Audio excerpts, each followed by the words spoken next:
부산 플랫폼 노동 뉴스를 시작하겠습니다. 10월 4일부터 시작되는 올해 국감에서 쿠팡이 도마에 오를 것 같습니다. 한국 전자상거래 기업으로 자본주의 맹주국인 뉴욕 증시에 상장했다는 소식에 우리 국민들은 한때 국뽕에 취해가지고 아주 가슴이 웅장해지기도 했는데요. 이런 쿠팡이 국정감사 도마에 오를 것으로 예측한 이유에 대해서 이제 말씀드려 볼까 합니다. 지금 쿠팡은 노동자에게도 욕을 먹고 있고 또 쿠팡에 입점한 기업에게도 욕을 먹고 있어요. 그 양측 입장이 지난 9월 27일 국회에서 열린 쿠팡 플랫폼 독과점 피해 실태 토론회, 여기서 아주 적나라하게 폭로되었습니다. 몇 가지만 소개해 보겠습니다.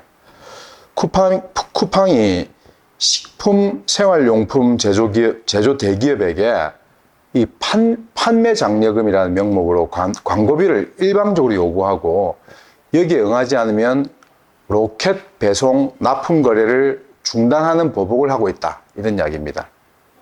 우리가 익히 알고 있는 코카콜라, 엘라스틴 샴푸, 크린랩, 페리오 치약, 이런 대기업 제품들도 쿠팡에게 찍히면 국물도 없다, 이렇게 이야기합니다. 쿠팡이 책정한 광고비를 내지 않으면 인기 상품부터 하나 둘 솔드아웃, 즉 판매 중단을 시키는데, 이 기간이 이제 길어질수록 온라인 매출이 크게 줄기 때문에 결국 쿠팡 요구를 들어주는 쪽으로 결론이 난다고 합니다. 쿠팡의 거래 중단을 안 당해본 기업이 없다는 이야기까지 나오고 있는 상황에서 또 공정위 판결조차 무시하는 쿠팡에 반기를 들 만한 기업은 없을 거다, 이런 이야기도 있습니다. 공정거래위원회가 지난해 LG생활건강, LG생건이라고 하죠. LG생활건강에 대한 불공정 거래를 확인하고 시정명령과 과징금 32억 9,700만 원을 부과한 뒤에, 그 뒤에도 쿠팡의 입점 업체에 대한 갑질이 갈수록 심해지고 있다고 합니다. 공정의 과징금이 손방망이다, 이런 이야기일 수 있겠고요. 그런데 어쨌든 공정위까지 무시한다고 하니까 적어도 온라인 상거래에서는 쿠팡의 재앙적 통치가 확립되어 있다, 이렇게 볼 수 있을 것 같습니다. 쿠팡의 노동자들도 쿠팡을 고발했습니다. 우리 방송에서 몇 번 다룬 것처럼 여름철 창문 개폐가 불가능한 물류센터 온도가 40도를 넘어서 결근이 속출하고 있는데 쿠팡은 인사불이익이라는 거로 위협하면서 결근, 조퇴를 억제했다, 이렇게 폭로했고요. 또 쿠팡이 그러니까 성장할수록 근무 여건이 이제 개선되는 게 아니라 업무 양만 늘어난다, 피로도, 산재가 급증하고 있다, 이렇게 이야기하고 있습니다. 쿠팡 물류센터 지휘에 따르면 올해 8월까지 지난 8개월간 쿠팡 풀필먼트 서비스, 쿠팡 물류센터 서비스 관련 산재 건수가 345건에 달했다고 합니다. 지난 1년 사이에 비용 절감을 위해서 외주 인력인 특수고용을 확대하고 있고, 또 그러다 보니 직고용 인력에 대한 배송 강도가 아주 높아졌고, 최근에는 병가 사용을 제한하고, 또 결근 시 주유수당을 없애는 취업규칙 변경, 이런 걸 통해서 노동적 조건이 더 열악해졌다고 합니다.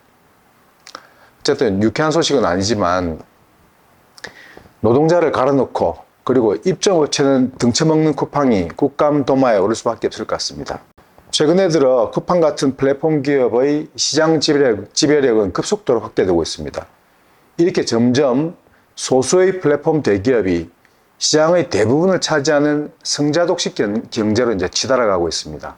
이 과정에서 플랫폼 노동자는 무권리 상태로 방치되어 있고, 시민들의 개인정보에 대한 주권은 박탈되고 있고, 자영업자들은 플랫폼 기업에 더 강하게 속박되고 있습니다. 근데 이제 정보인권과 경제민주주의를 지켜야 될 정부는 오히려 자율규제라는 명목으로 플랫폼 자본의 독과점 폐해를 아주 방관하고 있으니까 플랫폼 자본의 입장에서는 사회적 책임은 자율 면제하고 그 모든 부담을 사회에 떠넘기고 다물만 빼먹고 있는 형국입니다. 9월 28일 국회 앞에서 이런 현실을 더 이상 묵과할 수 없다 이러면서 플랫폼 노동자 대회가 열렸습니다. 처음으로 열렸는데요. 참가자들은 플랫폼 자본이 수행해야 할 사회적 책임의 핵심이 노동권 보장이라고 하면서 5대 요구를 밝혔습니다. 그 내용은 다음과 같습니다. 첫째, 플랫폼 기업에게 노동법상의 사용자 책임을 물어야 한다. 그러니까 노동법 개정을 통해서 플랫폼 노동자들에게 온전한 노동 기본권을 보장하고 플랫폼 기업에게 사용자 책임을 부여해야 한다. 이런 이야기입니다. 두 번째, 플랫폼 노동자에게 생활임금을 보장해야 한다.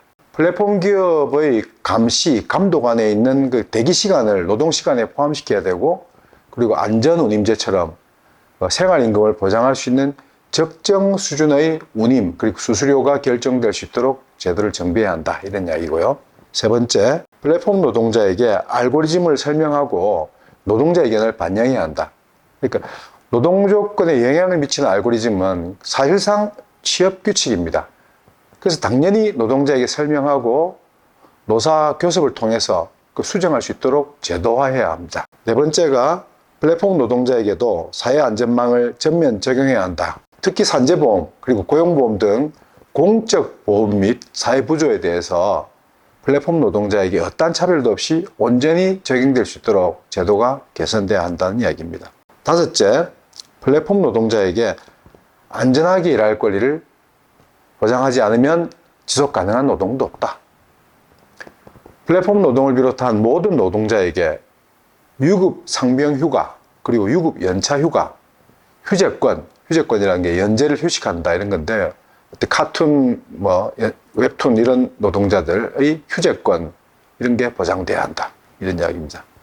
이런 5개의 요구는 플랫폼 경제가 인간의 얼굴을 한 경제, 또 디지털 혁신이라는 게 일하는 사람들의 인권을 옹호하고 삶의 질을 개선하는 혁신으로 나아가기 위한 시금석 같습니다.